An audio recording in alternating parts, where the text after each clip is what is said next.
Swami Vivekananda said, "Awake, arise, stop not till the goal is reached." And all the Indians got up early in the morning, doing Surya Namaskar, cleaning up the house, and they thought, they got a job, they got the children married, the goal is reached. No, that is not the awake, arise, stop not till goal is. Swamiji was telling, he was asking you all to roar like 1,000-man warrior. And Bob Marley listened to that and he said, get up, stand up for the rights for his people. And his people got up and they started becoming energetic. They started having the focus, they started having the energy. They started moving from Bob Marley. Tracy Chapman came into the picture. From Tracy Chapman came Michael Jackson, which shook the music world. From Michael Jackson, Muhammad Ali came and said, I am the greatest. Muhammad Ali had got the guts to roar to the whole world, I am the greatest. And George W. Bush, the ex-American president, said, I don't sleep without listening to the song. Don't worry, be happy. Can you believe Bob Marley could make the American president? If you want to sleep, you should hear his song. Don't worry, be happy. This hare and the tortoise story. American president went to sleep, and American president went to sleep. Bob Marley's team took over, and then there was a person who took over. The world was shocked for the way he spoke, the style he spoke, the way he moved.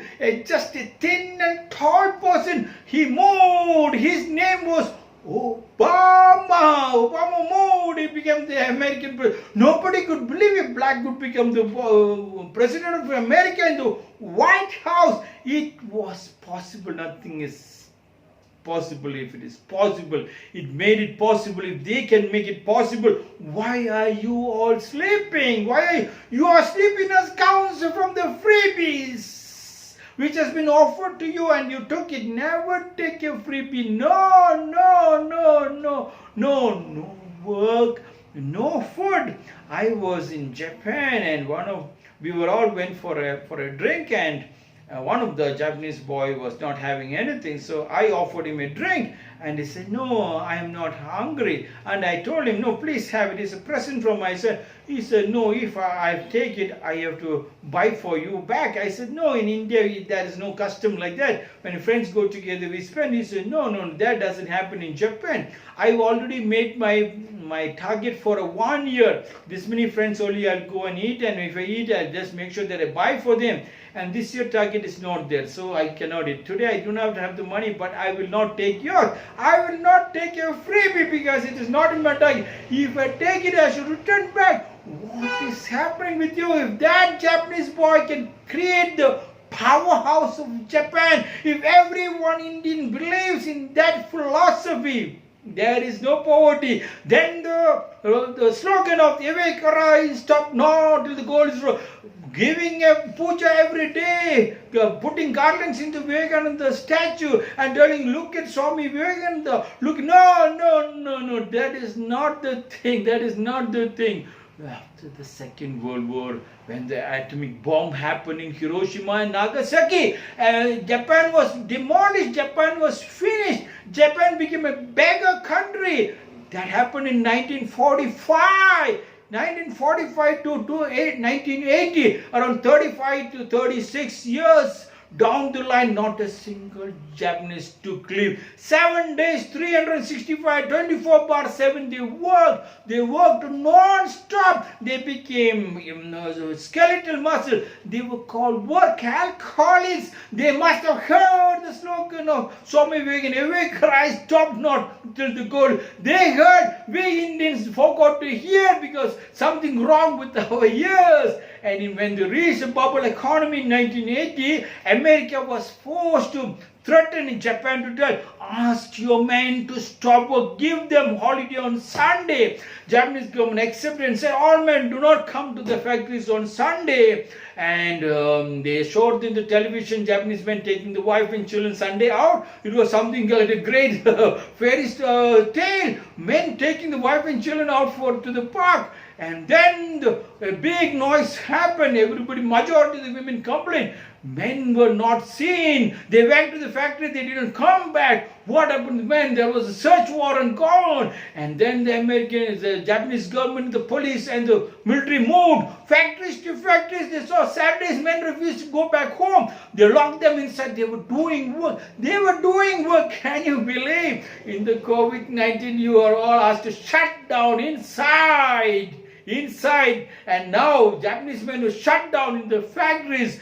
Inside the factories, they could have left one person. Factory machines could have run. The social distancing couldn't have been a problem at all. Factory, because that one man can roll like 1,000 men would. He has got the power of 1,000 men. The industries could have moved. That thinking never came because everybody lived with freebies. And then the police, when they dragged them out, they fought these Japanese men again creeping back into the factories. They were police and the military were stationed every Saturday night to make sure the men doesn't enter the factory gates. Can you believe? They work hard 24/7. If they can work hard, why can't you? You can work hard. You can work hard. When I started the school, Nandini, one totally blind teacher, was teaching over here, and she was working very, very hard, and till night 2 o'clock she used to teach. And the children the students with her were four students.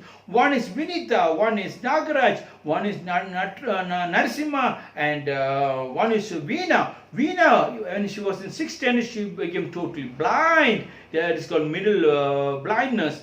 And then she sat at home for 11 years. Then till she heard the advertisement of Rakum School, she came and joined. She directly, because of her age, we directly put over 10th standard. Narasimha, when blind, he was in the 9th standard. So 9 years he was in Nimmans. He came to learn mobility. We directly put her to 10th standard. And Nandini was teaching till night 2 o'clock. And then all the 4 students passed in first class.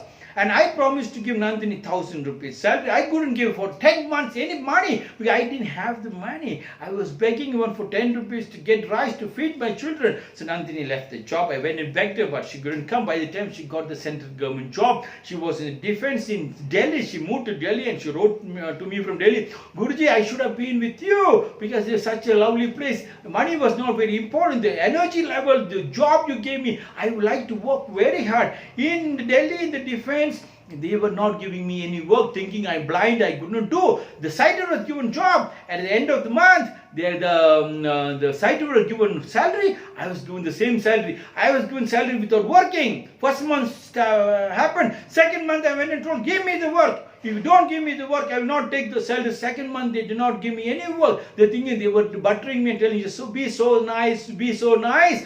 I do not want a totally blind, a visually challenged girl is telling, if you do not give me work, I will not take the salary. Second month, when they did not give me any work, and she got the salary, she refused to take the salary. She resigned and came back. Can you believe? If Nandini can do, you can do. Stop the freebies. Freebies make you a nobody. You are made a nobody. They are making you an untouchable. You made you a they made you a slave. You made you an untouchable. Japanese businessman told me, go to a city if there is more gymnasiums, do not invest money. If there are more hospitals, you invest because people are weak, we can make money. I am telling, in India, shut down the hospitals, shut down the gymnasiums. The roar of the machines in the factories should roll 24/7, 365 days for the next 10 years or 20 years. And then you see the change you asked for. You be the change for the change you asked for.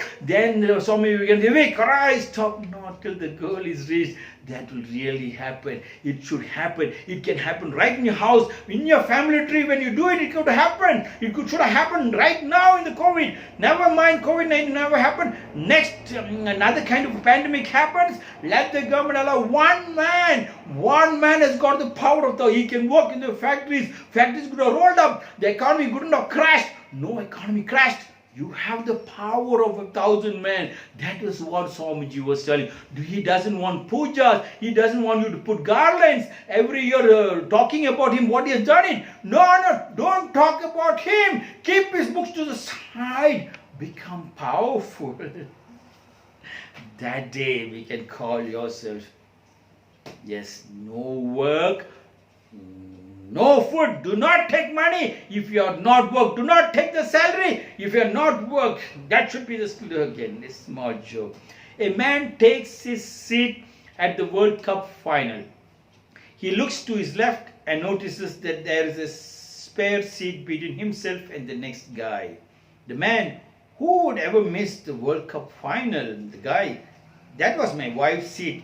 We have been to the last 5 World Cup finals together, but sadly she passed away. The man, that's terrible. But couldn't you get another member of the family, friend or someone else to come with you?